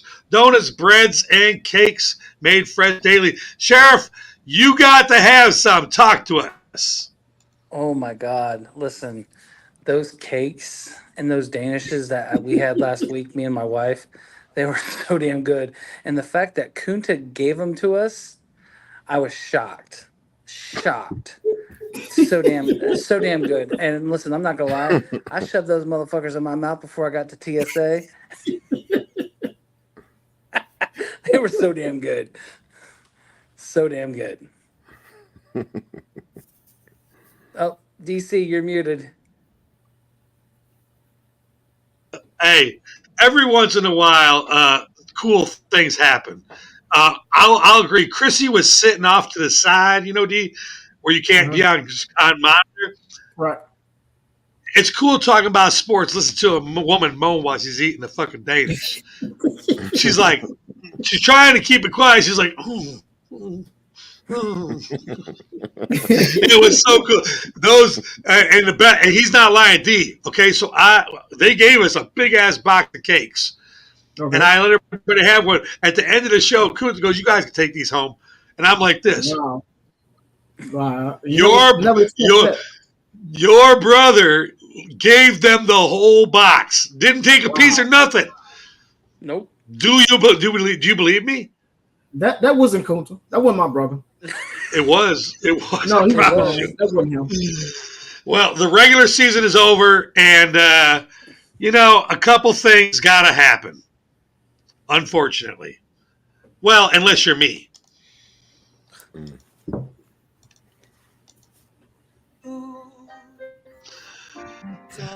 I take this time.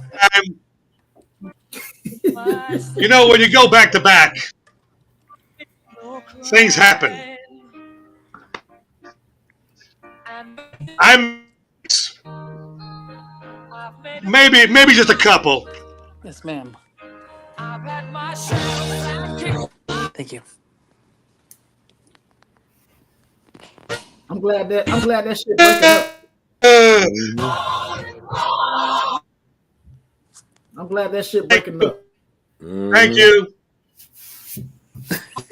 I have gone back to back this season, so I am the MLB regular champion for the second year in a row. That's called a win streak, but that's not the good news.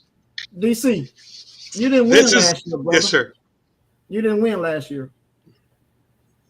Oh, that's right. Kunta won. Damn it. So what are you talking really about? Fucked back all man? that What are up. you talking about? Man. Oh, why can't I tell my brother this? I have a question. Each one of us hit a parlay this year, correct? DC is Hold on a second. I'm in my feelings right now. Like to pause for this morning. All right, so I won this year. Kunta won last year. I forgot about that. It's easy to forget that shit. Here's the big news. Teddy gave me a run. 93 and 51. I finished. Teddy finished 91 and 53. But here's the big news. The last week, the sheriff hit the parlay. Boom. For the second time this year. And he was in last place before that. Yeah. King Kunta went 2 and 4, but D- went 1 and 5. Yeah, and those all sound these all sound like numbers that don't matter. Well, they really, really matter. Because I came in first, Teddy came in second. Teddy, who came in third? All three of these guys. All three of these guys. So all three of them are 80 and 64. Which I want to give hats off to the panel. Everybody was over 500. Congratulations. D-, you've been here the longest. So this is what I decided to do. Third, fourth, and fifth. There are teams left in the playoffs. The bad part about not showing up is you don't get to pick one of the teams. So Kunta's going last. Yes, exactly. Okay, you get to go first because you're my co-host. So D- 2, and this is how it's going to work. If your team falls out first, you come in fifth. You're last. If your team falls out next, you come in fourth. If your team survives the longest, you come in third. And these are all time-oriented. So, like, if your team plays at 1 and somebody else plays at 4, and they both lose, the first one that lost by time is the loser. So think about the teams you play and what time they play. Teddy, does this seem fair? I think so. Does it seem entertaining? Because I'm laughing. All right, so D- to come in third, they're fighting for third. That's the funny, ironic part of this. D- to come in third, who is the team you're picking this year to win the World Series? This hurt me that Charles tied me. That I'm still on that. That, it ain't right. Now listen, I made all those picks by myself too.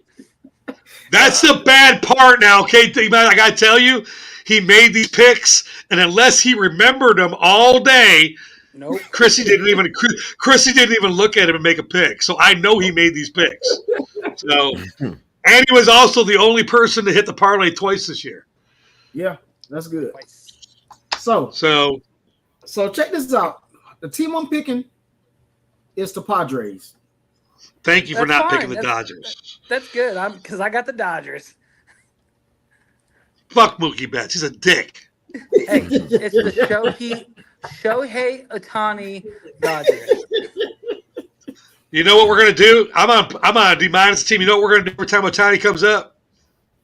Walk this way. You're walking, bitch. You ain't getting. You remember when Mark McGwire and Sammy Sosa were fighting for the home run championship to get the playoffs, bitch? You're walking. Yep. You're walking, bitch. Fuck that. Yeah. Yep. So Kunta's not here. What do we do? He didn't give send him it to the you? Braves. No, I think we let Sean pick it for him.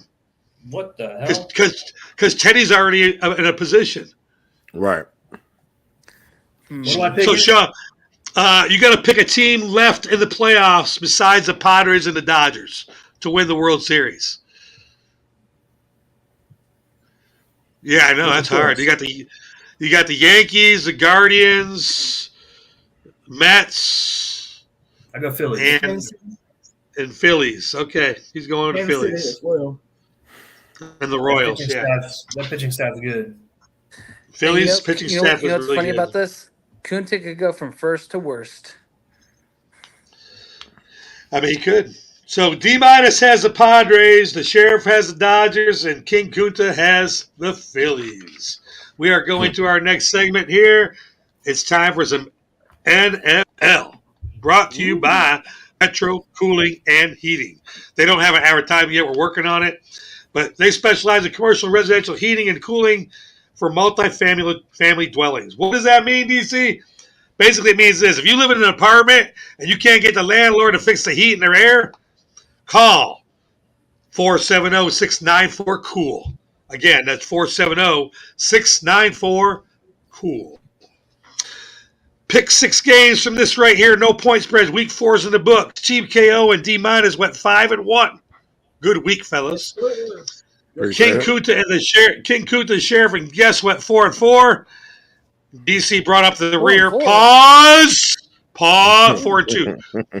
DC brought up the rear. Pause. Going 3-3. Ouch. I'm not doing very good at NFL football this year at all. So here are the standings. D- in the lead at 16-8. King Kunta, second place, 14-10, tied with Teddy at 14-10. DC is at 13-11, and the Sheriff is at 12-12. On that line. Guests are 12-12 as well, going 500. So let's let our guests go first. SC, pick your games. What you got? All right, let's see. What do I got here? No point spread. Straight up. No spread, straight up. Give me. Man, these are tough games. They are. Tough games this week. I'll take. Look at the Cowboys for sure. For sure. My man. Back good. SC. You my man, SC. Oh, boy. Say that, SC. Say that. That's right. Talk that shit talk, big dog. That was awesome. Man. Dude, these are You couldn't have wrote that shit better, baby. Talk that talk, baby. These are terrible games to choose from. I'll get the Chiefs and the refs. I know, right? Nice. I'll take the Seahawks.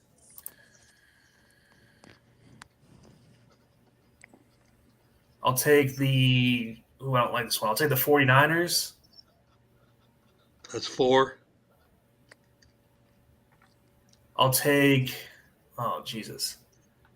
Is the right team's the home team? Yes. Yes. Okay. I will take. Oh, this is bad. I'll take Texans, and then I'll take the Bears. The Bears. Okay, so we got Cowboys, Chiefs, Seahawks, 49ers, Texans, and Bears. D-. I got to know how you feel about something. He was sitting there and he's going, man, these are some hard games. Oh, give me the Cowboys. That's easy. Yeah, That's for right, sure. baby. Like That's right, that's baby. very disrespectful. Really. Yeah, Really? that's probably the Okay. cakiest choice of them all for the week. All right, Sheriff, Okay. you are at 12-12 with the guests.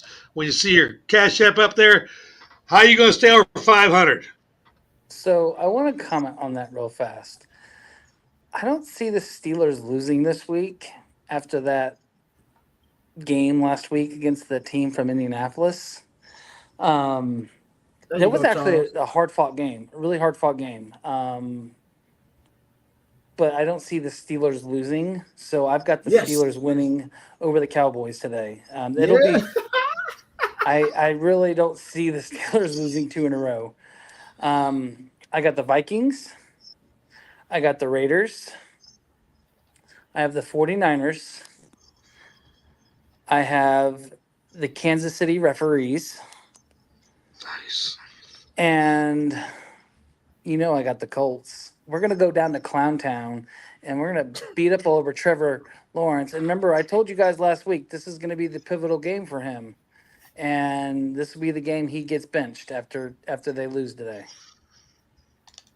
You heard it here first on Get Money Sports. Trevor Lawrence is benched after the Colts whoop him. Sean Corey, fact or fiction? That's fiction. All right, there you go. Okay, I don't know why I'm going now. It must be because I'm in fucking 4th place, which is terrible.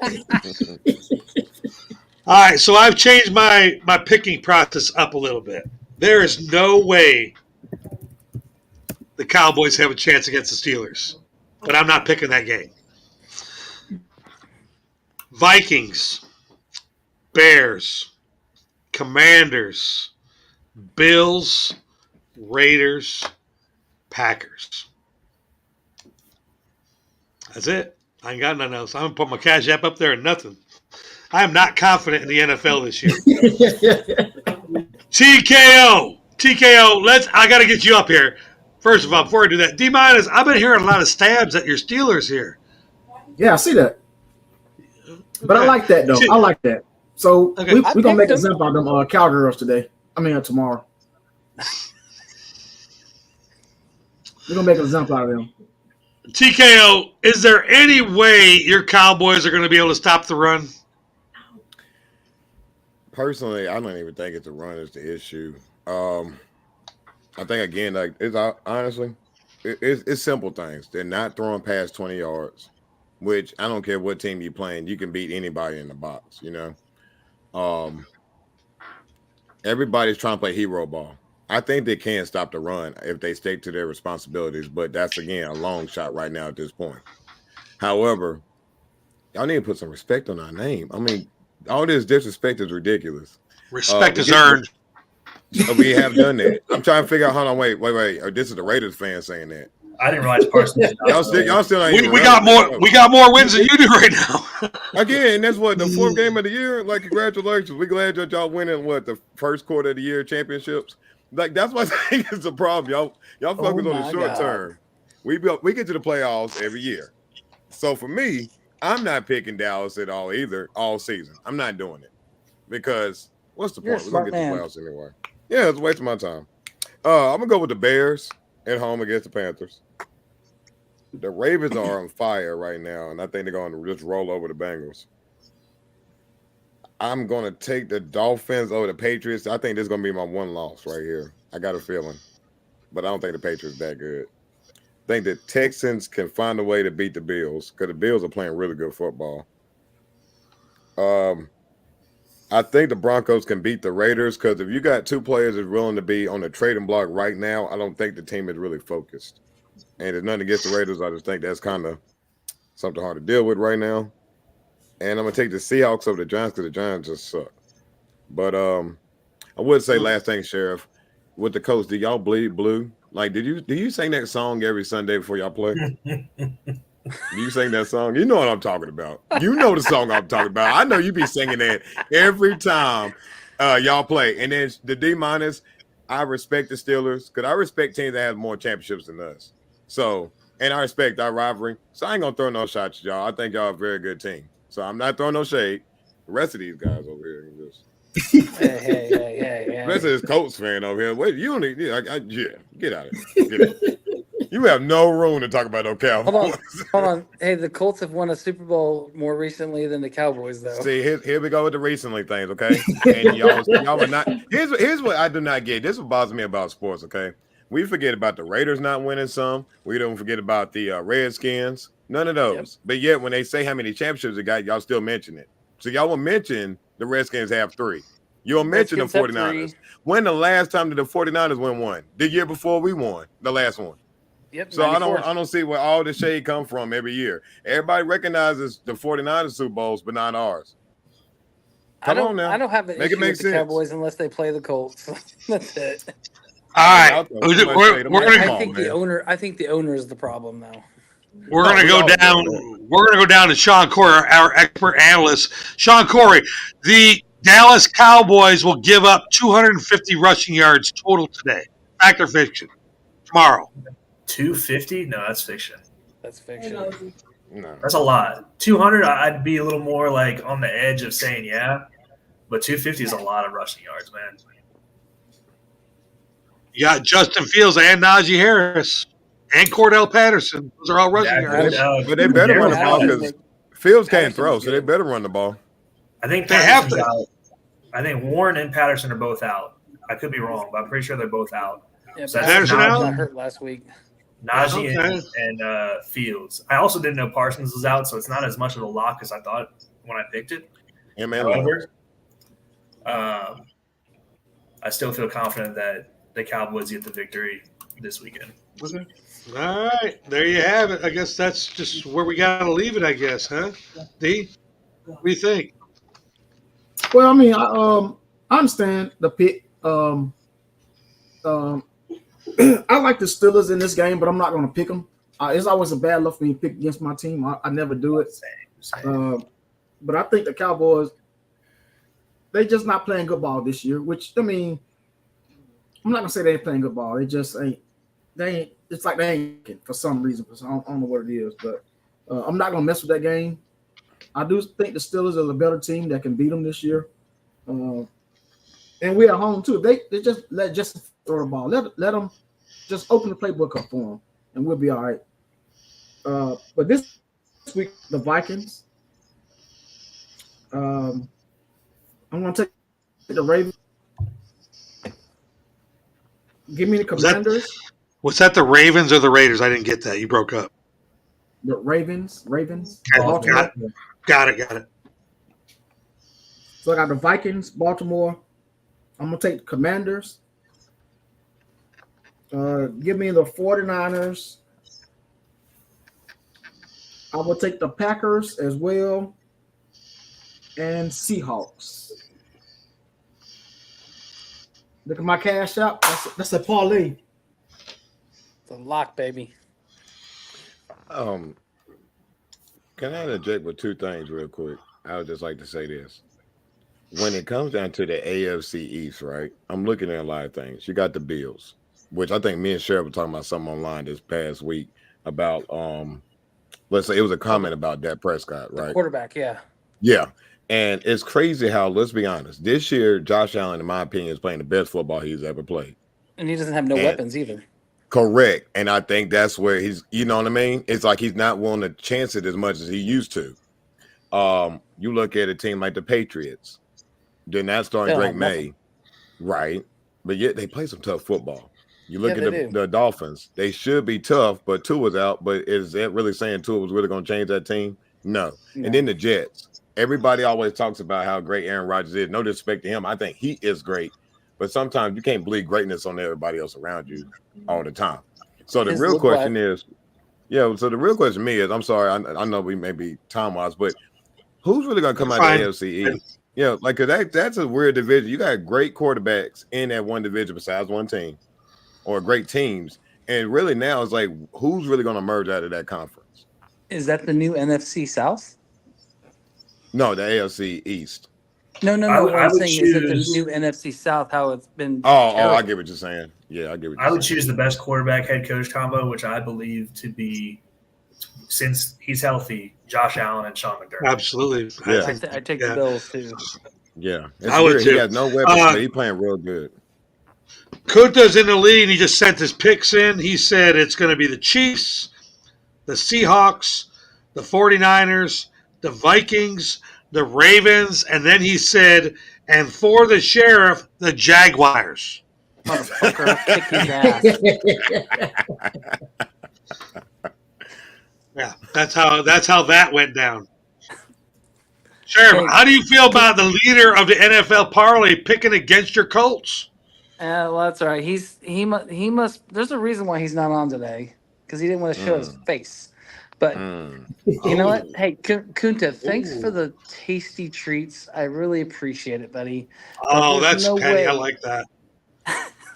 There's no way. There's no way in hell Jacksonville is beating the Colts today. There's no way, or tomorrow, excuse me. There's no way. Trevor, we talked about it last week. Trevor Lawrence has the most time to throw, and he has the worst completion percentage. Today is going to be the day he gets benched. Teddy, do I hear a bet good? Teddy, do I hear a bet good? I heard something there because for me, I heard a. it's something there, man. Because these guarantees need to be like more of a wager on that, you know, like. Hey, I was wait right a minute. last week. Hold on, Hey, Sheriff. Kunta just said bet good on my text message. He's obviously listening. So I'll take that bet, because I don't know the Jaguars gonna play y'all close. Yeah, Hey, also last week, didn't I say that Georgia-Alabama game would come down to the last possession? this sounds like a good moment for our sponsor for the last segment. It's time for one condoms. There's a lot of shit going on right now. Yeah, there is.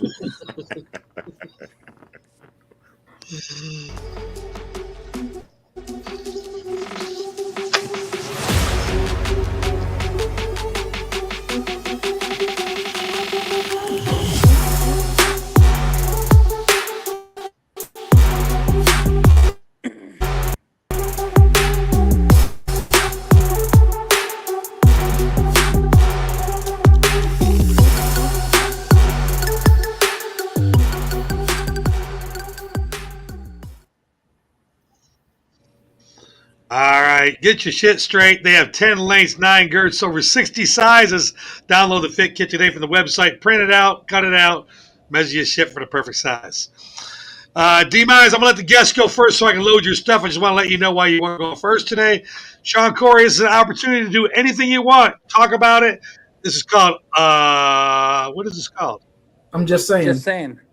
I'm just saying. I almost said off my dough. This is called I'm Just Saying. Sean Corey, what are you just saying? I'm just saying that the average NFL fan needs to realize that you could be the best player in the NFL, you could be the worst player in the NFL, you could be the best coach, coordinator in the NFL. If you do not have a nice fit, it's not going to work out. Let's look at Sam Darnold. Didn't have a good fit, didn't have a good coordinator with him, goes to Minnesota, having a great year. Let's look at the Dallas Cowboys defense as a whole. Prior to Mike Zimmer, who's a great DC, has been proven for years to be a great DC. They were great with Dan Quinn. They're not Mike Zimmer. They're not Mike Zimmer's type of guys. They're struggling a little bit as his defensive unit. You have to have a good mesh of how you like to run your offense or defense and the coordinator, player personnel, or else it's just not going to work.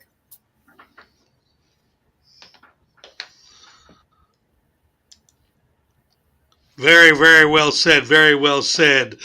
TKO. D-Mize, you're next after that. TKO, what are you just saying today? Hey, I'm just saying today, I like to piggyback off of what you just said, man. It really comes down to the proper coordinators and being in tune with your players. Because last night was my high school, Graham High School in North Carolina. It was our homecoming. 19 years ago, I graduated. Shout out to my boys. Because my high school football team been struggling for, let's say, 19 years. They have not had a winning record in 19 years, including even last year. They lost every game last year. So last night, what I do at the home games, I hold the first down field markers chain game. And as the game goes on, I'm on the visit sideline. People gotta understand. I got a Graham shirt on. I'm talking to the kids, encouraging them. One of the players, number 5, during the last drive, it was 14-7. They're driving down the field. They throw up a Hail Mary. They catch the pass, and then they kick the field goal, tied the game. So it's in overtime. It's homecoming. They haven't won since 2022, man. They go down there. The kid I was talking to, he was really flustered because he didn't get the ball, and I just kept screaming at him. It was like 27 seconds. I was like, stay in the game. You got to believe. Y'all got to win this. You can do this. He caught the interception on the first series at free safety. He caught it, ran it down 20 fields. 3 plays later, they ran it in, touchdown. The first win they had since 2022. Nice. Shout out to those kids. After the game, I waited. Yes, sir, man. So I waited right there at the gate. And when I waited at the gate for those kids, man, just to high five them and just tell them good game. Number 5 came running right up to me. And he was like, I told you. And I was this man. Those moments, man, I always am a sucker for underdogs. And shout out to Graham High School. I love y'all, man. That was last night. That's a thing we used to say all the time. We break the huddle, and y'all showed it last night. We say DDQ, Devils don't quit. Shout out to y'all boys, man. I love y'all guys. Good game. Congratulations. Appreciate it. Congrats. That's really, really, really cool. Yeah, man. All right, so D-Minus has a video he's going to play before he talks about what he's saying, and we're going to share it right now. Take a listen to this, man. Take a listen to this.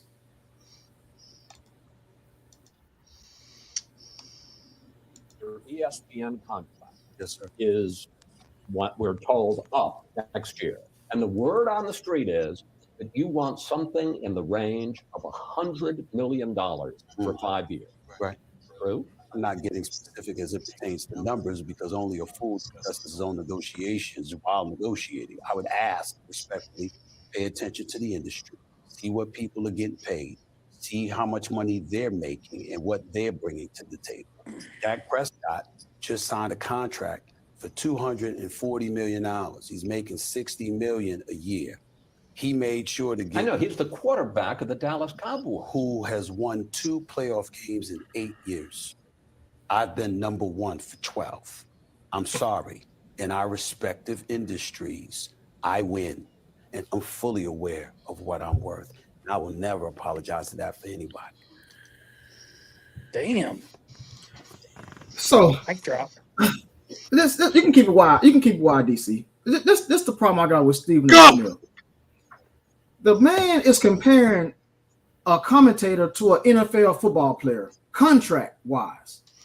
How are you going to say Dak Prescott is making $60 million a year? You mean tell me that what you want to commentate? When did commentators start comparing their salaries to NFL players or basketball players, or whatever? I know there's a lot of discussion, but how do you guys feel about that? Because the man didn't make no sense at all. And I ain't even a Stephen A. Smith fan. This man want what, 5 year, $100 million for commentating? Okay, Really? so I just went and looked up somebody. I looked up Mia.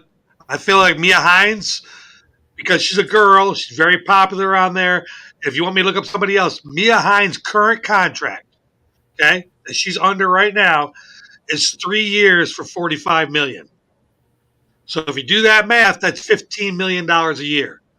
Stephen A. wants 5 years for $100 million. If you do the math, that's $20 million a year. Is Stephen A. worth $5 million more a year than Mia Hines? Abso-fucking-lutely. He's number 1. If it comes to commentating on Sports Center, he should be the top paid analyst. My opinion. I agree with that. But what I'm saying is when you start comparing your salary to a Dak Prescott, he should be doing that. Yeah. That's like comparing, not really. It's like comparing a pear to a grape or apples to oranges. Like it's 2 different things. Facts. All right, Sheriff. He was talking about your boy. My bad. Teddy, put your sense in. I get he's saying it at the highest level of any, like, let's say if he's taking football, he's taking the highest paid contract. I get that. Mm-hmm. So I get it's not so much slander at Dak Prescott. But comparing his stat lines, I'm getting tired of hearing that all the time. How many, right now in this current era, how many guys really touch Super Bowl rings? 3 guys have touched one. But yeah, we just keep throwing. Yes, exactly. Now, if Dak wasn't with the Cowboys, let's say next year, free agent, he goes with the Raiders. He's still going to make the same amount of money. But here's the problem: he wouldn't be talking about him if he went for Dallas. So I'm just tired of it's always that backhand Dallas talk from a Giants fan. I don't get that. I really don't. Fact, Sean, you want to add anything? I mean, he's comparing his salary to an NFL player. NFL players have more than just game checks. There are incentives. There's jersey sales. There's so much more that goes into the $60 million than just, hey, you played on Sunday every week for us. Public appearances, charity. I mean, there's so much. Of course, yeah. Who you are on the field, off the field. Dak was one of the Men of the Year candidates a few years ago. Like, there's just so much more. I'm not saying there's anything wrong with Stephen A. He's a TV personality. There's so many people that love him. There's so many people that hate him, but that's why he's on TV, is because of the balance between love and hate. He's good at what he does. Yeah, I think he's worth $5 million more than the person you refer to. Right. I don't think he should be bringing in a professional athlete's salary and compare it to what he's asking for as a person who will be talking about what that athlete is doing on the field. Right. And no disrespect to her either, but I would say $10 million more a year. I'm not being disrespectful with me. We know she had a great soccer career, but I've never heard of this woman's opinion about anything in my life, and I watch ESPN. So you know her. She's the little Hawaiian tiny girl. But she makes a lot of money, and she makes ESPN a lot of money. Did you know Stephen A. was #1 for 12 years? Yeah. I didn't know that. I didn't know that. Because they got podcasts like his rankings of that. Yeah, he got YouTubes and stuff like that that's higher than anybody else's. Yeah, I mean, I'm thinking 12 years back, Berman never was better to him. He was better than Berman. Like when Chris Berman was on ESPN, Berman was the man. I would have to say he was the #1 fit. It's social media, and now how do you kind of reach people now? The audience, it's like he really had that. This far. Yeah, that's the difference. All right, back to I'm just saying. That was great. I kind of like that. I kind of like that group. I'm just saying that was pretty cool. Sheriff, what are you just saying today? Hey, I'm just saying I want to reach out to the MLB front office, or should I say the Hall of Fame. This past week we lost a legend, very unexpectedly. Rest in peace to Pete Rose and his family. The dude made mistakes. It took him forever to admit it, but he finally admitted it. I think it's time for him to go in the Hall of Fame. Please put this man and his accolades where they rightfully belong. MLB Hall of Fame, selection committee, whoever the hell you are. Pete Rose was a once-in-a-lifetime person. He was the hit king. I watched so many videos about him this past week. Very well deserving, and he was a man that loved the sport. He didn't bet against his own team. He just bet on his own team to win. Smart. And if we have all this gambling and we have all the sports books that are sponsoring all the sports, why can't we let him in now? It's way overdue. MLB, let Mr. Rose in the Hall of Fame finally, please. He's no longer with us, unfortunately, but please let Pete in the Hall of Fame. I'm just going to keep mine on full screen. And, hey, Charles, make sure you read your script from now on, please. I did. Well, you know what? I'll just keep it like, I'll tell you this. I'll tell you like this. No, let me talk now, okay? Because it's my time now. Okay? It's my time now. And you know what? I will go solo. I'm going to go solo. You know what I'm just saying? And I'm going to have to mute him probably because he's going to say something, so I muted his ass. You know what I'm just saying? It's really fucked up in the ass with no fucking grease. When you're right, I'm the only motherfucker that tells you what I'm going to say. It's my fucking show. That was the dumbest shit you've ever done in your fucking life. That was fucking stupid. I'm just saying. Enough fucking said. This has been Get Money Sports. You might not share it for a little while. I'm just letting you know. I'm just saying. What the fuck?